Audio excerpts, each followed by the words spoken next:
le programme du gouvernement. Et puis, toujours à la une de Direct Info, reconquête de la commune de Rufisque, les Tchantakoun rassurent les libéraux. On passe à Réumi Quotidien. Réumi Quotidien, Macky et son peuple des assises au palais, une alliance trop amère pour la République. Le leader de l'APR, pour imprimer sa marque, ne se laissera pas enfermer dans un système une fois élu. En tout cas, chacun joue sa dernière chance. Oui, bien sûr. On fait le point, voilà, Basile. On fait le point. Le quotidien, le point, embrouille et contradiction. Macky roule ses partenaires dans la farine. Il méprise les conclusions des assises nationales. Un despote éclairé à la tête de Benno Bokk Yakaar. Toujours des petites phrases à la une, cette fois-ci de Libération. Libération, l'article 34 de la Constitution, Macky Sall s'inquiète. Son homme auprès du Khalif général des Mourides, menacé de mort. Sud Quotidien. Et puis Sud Quotidien qui titre également sur le meeting du candidat Macky Sall à Thiès. Ouad réunit Idi et Macky. C'est à la une de Sud Quotidien. Et puis cette information qui fait aussi la une de pratiquement tous les journaux ce matin, mutinerie au Mali, confusion à Bamako. Exact. Alors le populaire. Le populaire, mobilisation historique à Thiès, Idi et Bara cassent la baraque. Toujours avec de la politique, peut-être à la une de Focus. Oui, toujours de la politique à la une de Focus. Visite de proximité et marche bleue, Dakar et banlieue, vibre pour Maître Wade. C'est à la une de Focus Quotidien. C'est pas encore fini, la politique. Ah oui, c'est pas encore fini parce que c'est ce qui fait également la une du quotidien Messager. Déferlante bleue à Mbao, Kermassar, Malika, Thiaroye, Wade reprend sa banlieue. Et puis, avec ces propos du candidat Abdoulaye Wade, j'ai déjà obtenu la majorité. Je veux une victoire éclatante. 200 camions frigorifiques prévus pour Mbour. C'est à la une du Messager. Voilà. Après le Messager, on va voir ce qui barre la une du quotidien. Le quotidien qui révèle à sa une un scandale. Un énorme scandale dans la microfinance. Camorra Mutuelle au Sénégal avec en croisée CMS, 11 milliards de déficit d'exploitation en 5 ans, du grand art dans le gaspillage, le rapport d'audit accablant de la BCEAO, 600 000 épargnants risquent de perdre leurs économies, 1300 emplois menacés.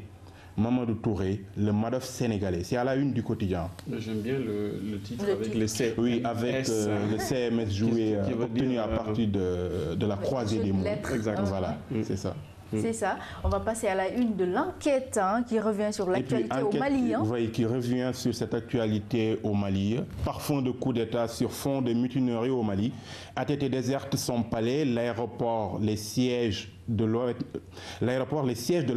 et Africable sous contrôle des mutins. Ferme condamnation de l'UA, l'ONU et les États-Unis restent prudents. À présent, les quotidiens sportifs, et on commence par Stade. Et oui, Stade qui commence déjà à parler de la CAN 2013 et du Mondial 2014. CAN 2013, Mondial 2014, quel leader pour les Lions?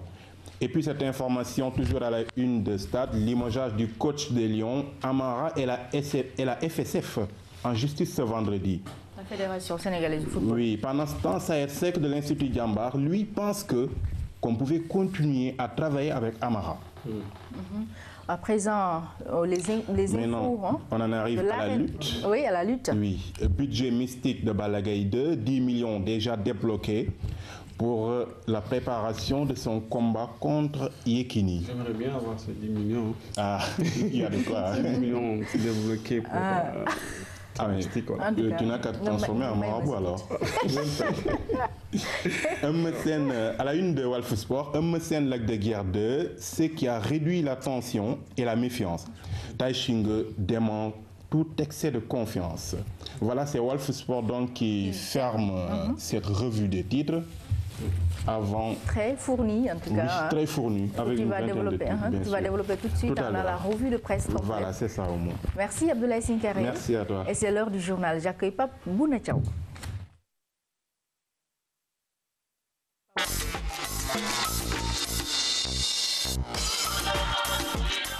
Les titres à développer, baisse du prix du gaz butane. Les populations sénégalaises approuvent.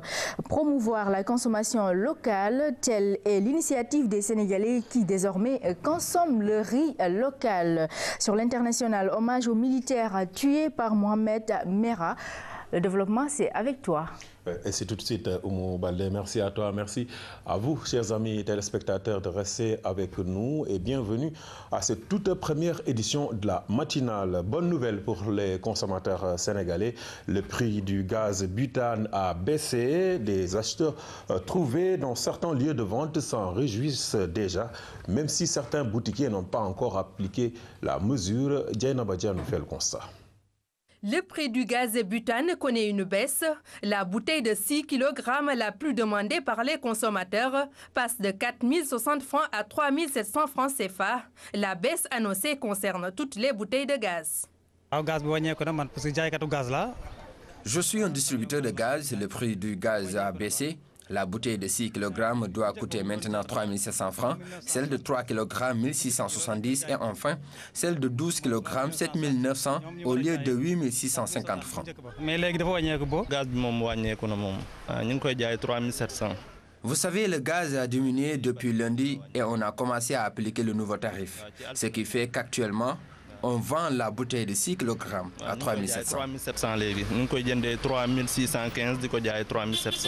Face au prix élevé du gaz, certains consommateurs étaient obligés de se rabattre sur le charbon. Cette baisse annoncée sur le prix de la bonbonne de gaz est saluée par les Sénégalais. Et dans la même foulée, ils demandent au gouvernement d'aller plus loin. Le prix du gaz a baissé et c'est une bonne nouvelle. Et nous demandons au gouvernement de faire la même chose pour les autres denrées de première nécessité. C'est tout ce que nous voulons. Toutefois, certains boutiquiers n'ont pas répercuté la diminution sur le prix de vente et une partie des consommateurs continue d'en faire les frais. Je suis une grande restauratrice et j'utilise beaucoup le gaz. Actuellement, j'achète la bouteille de 6 kg à 4 300 voire 4 500. Je n'ai pas senti la baisse. Mais si le prix diminue, ça c'est vraiment une bonne chose. Ceux qui amènent ici le gaz, eux aussi n'ont pas diminué. C'est pour cela nous aussi, forcément, nous ne pouvons pas diminuer. Le coût de la vie a connu une hausse importante ces dernières années au Sénégal. La baisse du prix du gaz vient ainsi à son heure et les consommateurs disent espérer une réduction des prix de toutes les denrées de première nécessité. Diana Badia, toujours sur ce registre, nous allons vers une consommation massive des produits locaux. Le riz importé introuvable sur le marché, c'est plutôt le riz local qui est aujourd'hui très prisé par les Sénégalais. Une de nos équipes de reportage est allée à la rencontre d'une ménagère qui préfère le riz de la vallée pour son tchéboudienne. Entendez, riz au poisson à la sénégalaise. Fama Gueye témoigne dans ce reportage réalisé par Youssouf Kaba. Quand Ndeye Fama quitte son domicile pour se rendre au marché, il y a très peu de chances qu'elle se trompe d'adresse. Marché Grand Yoff, c'est là que se trouve son habituel fournisseur. Mabigaï, commerçant de son état, met l'accent sur la promotion du riz local. C'est prisé par la population sénégalaise. Parce qu'au début, c'est vrai que les gens ne le connaissaient pas, mais actuellement, la demande est forte. On va vendre quand même chaque jour 15 à 20 sacs par jour, quoi. C'est intéressant par rapport au début, quoi. Parce qu'on vendait que 2 sacs à 3 sacs. Maintenant, on arrive à vendre 15 à 20 sacs par jour. C'est intéressant, quoi, quand même. En ce contexte marqué par la flambée des prix des denrées de première nécessité, notamment celui du riz qui a atteint des records encore jamais connus, il est recommandé de revoir les habitudes pour juguler la situation. Ndeye Fama l'a compris et c'est ce qui explique ses choix après avoir fait le tour des étals. Ces légumes sont frais et se conservent mieux. Tout ce qui entre dans la préparation de mon tchéboudienne provient du pays. C'est mon choix, c'est plus économique. Le panier bien garni, Fama peut maintenant rentrer tranquillement et préparer le tchéboudienne que toute la famille attend. Un plat à base du riz de la vallée. Je suis agriculteur. J'ai cultivé cette variété de riz. J'en sais quelque chose sur ses qualités.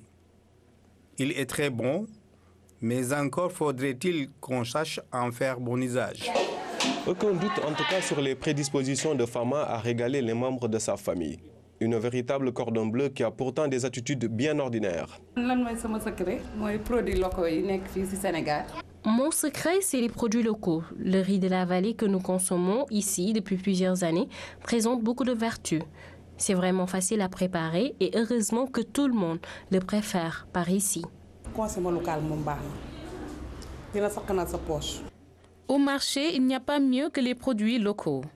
D'abord, ils sont beaucoup moins chers et ils présentent des qualités favorables à une bonne santé, contrairement aux produits importés.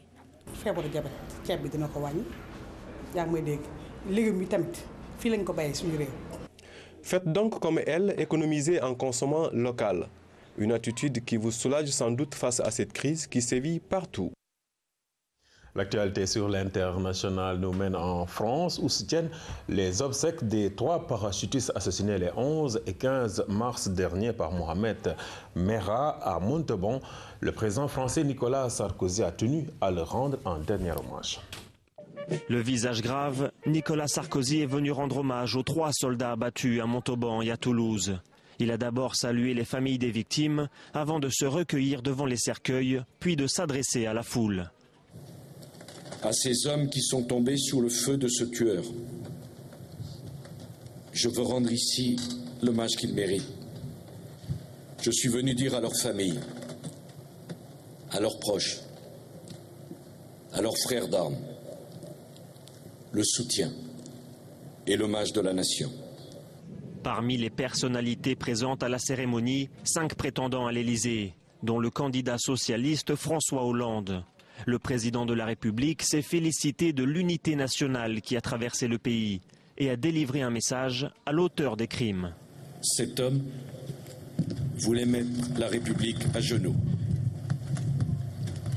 La République n'a pas cédé, la République n'a pas reculé, la République n'a pas faibli. La République a fait son devoir et sa justice demain fera le sien. Ces crimes ne demeureront pas impunis. Lors des 2 fusillades, le tueur a fait 7 victimes et un blessé grave. Touché à la moelle épinière le 15 mars dernier, un 4e soldat se trouve toujours entre la vie et la mort. Et nous parlons de la situation au Mali qui reste très confuse. Des affrontements opposent toujours des soldats mutins et la garde présidentielle. Ces militaires se disent excédés par le manque de moyens pour combattre la rébellion Touareg dans le nord du pays. Les mutins affirment contrôler la présidence et avoir arrêté des ministres. Retour donc à l'actualité nationale et c'est pour parler de l'opération Ville propre qui est présentement à Ziguinchor. Le ministre du Cadre de Vie a mobilisé tous les moyens nécessaires pour arriver à des résultats satisfaisants et déjà autorités locales et populations se félicitent de l'initiative, nous dit Philomène Constance Diagne. Le décor est presque le même dans beaucoup de quartiers de Ziguinchor. À chaque coin de rue, des tas et des tas d'ordures ménagères, une situation que déplorent les populations. Ils poussent un ouf de soulagement à l'entame de cette opération. Cet appui pour rendre la ville propre est plus que louable. La propreté mène forcément à la santé. Les populations doivent tout faire pour que notre environnement reste sain. Nous, les femmes, nous avons un rôle déterminant à jouer dans cette dynamique. Faire enlever tous ces ordures-là, c'est bon parce que ça rend la ville propre aussi. La ville aussi doit être jolie. Bon, tout ça, en laissant ces types d'ordures-là, ça amène des maladies, surtout le paludisme. On verra ici des eaux, ici, des mauvaises ordures-là. Tous ces déchets vont être collectés durant 5 jours. Ils seront acheminés vers la seule décharge de la région. 400 jeunes vont être mobilisés sur le terrain. Pour les armées, le ministère du Cadre de Vie a mis à leur disposition camions, balais et râteaux, bref, tout un lot d'outils nécessaires à la tâche. Au moins 6 camions, il y a eu des chargeurs, un chargeur, une bulle. Et on a mis aussi des t-shirts, il y a plus de 1000 t-shirts. On a recruté quelques qu'on doit rémunérer 3 000 francs par jour, et des eaux de javel et tout ce qui s'ensuit. Aujourd'hui, on a dénombré 13 dépôts sauvages ici dans la ville de Ziguinchor, qu'on veut éradiquer dans les 5 jours que nous ferons ici. Cette opération fait suite au projet Ville propre initié par le ministère de tutelle. Après Dakar, Saint-Louis, Hambourg, Tivaouane et Touba, Ziguinchor va en bénéficier. Aujourd'hui, nous sommes comblés, nous sommes très soulagés parce que ces tas d'ordures vraiment nous posaient problème. Pour la population aussi, ils sont autant comblés que nous qui sommes là pour gérer les intérêts de la population. Mais le mot qu'on va dire, c'est un petit mot, mais qui signifie beaucoup de choses. C'est merci. En attendant un centre d'enfouissement technique, ces ordures vont être incinérées. Pour le moment, les habitants savourent déjà le changement de décor de Ziguinchor. Ainsi s'achève cette édition. Merci de l'avoir suivi. Rendez-vous aux environs de 7h30 pour un autre quart d'heure d'information. Oui, pour d'autres nouvelles du pays et du monde, Pabouna, c'est à 7h30 qu'on se donne rendez-vous. Tout de suite, une courte pause pub.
Interlocuteur primordial à connaître dans une entreprise, dans un hôpital, dans une école ou une autre structure.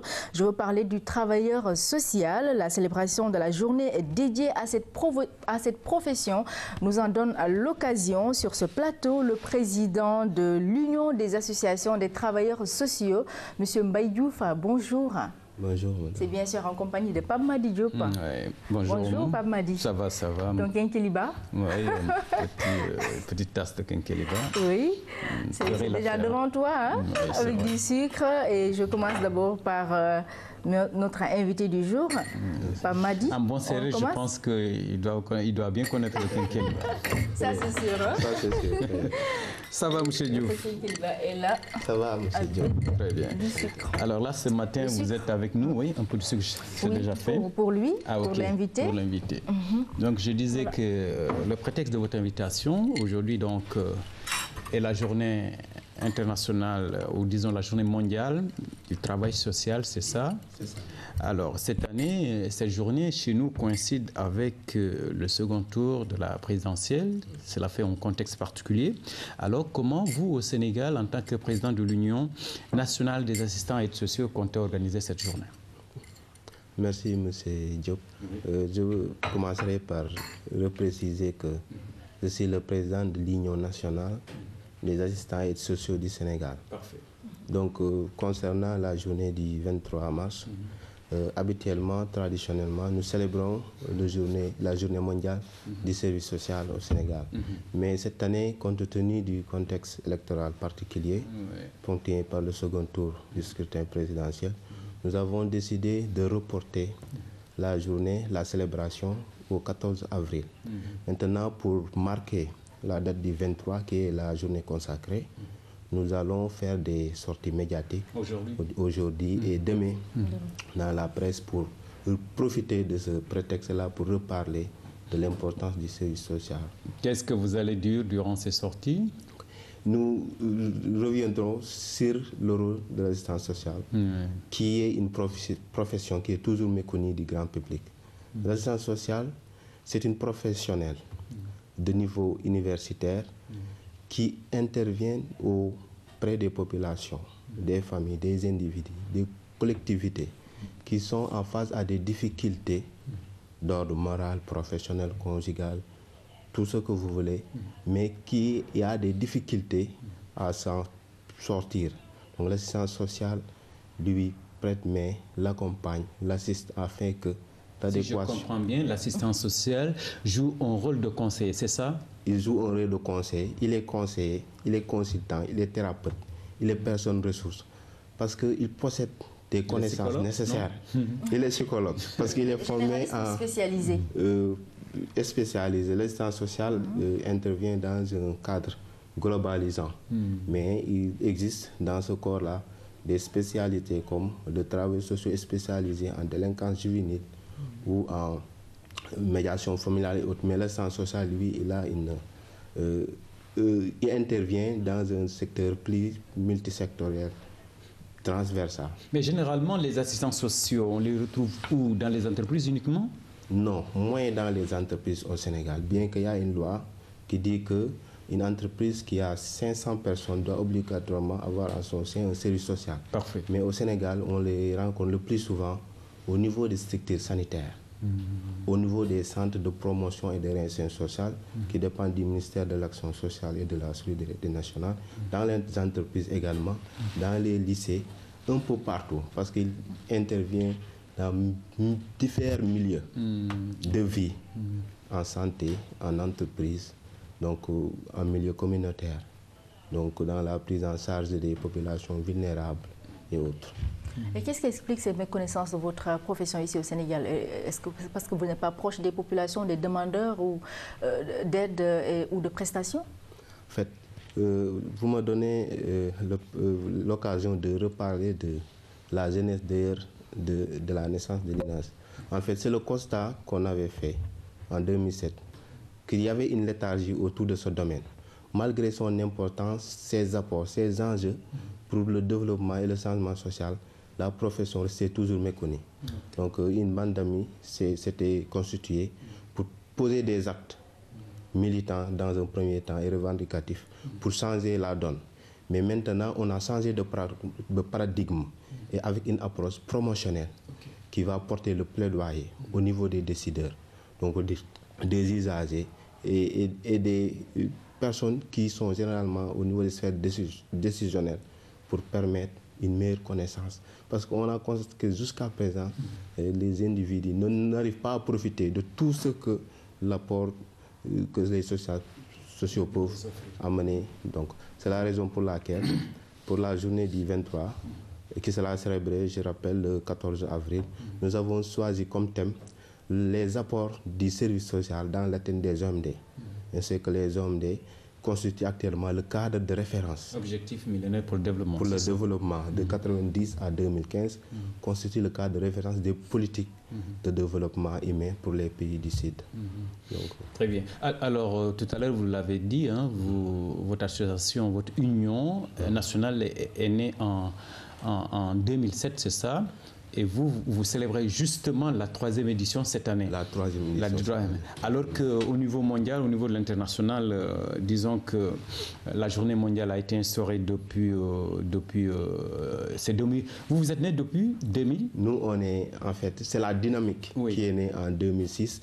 Mais l'INAS, comme constitué, est né en juin passé 2011. Et la journée a été instaurée? La journée a instauré la décision a été arrêtée lors de l'Assemblée générale de la Fédération internationale des travailleurs sociaux qui s'est tenue à Munich en juillet 2006. Donc, mais la première édition, c'est le mois de mars 2007 qui a été choisi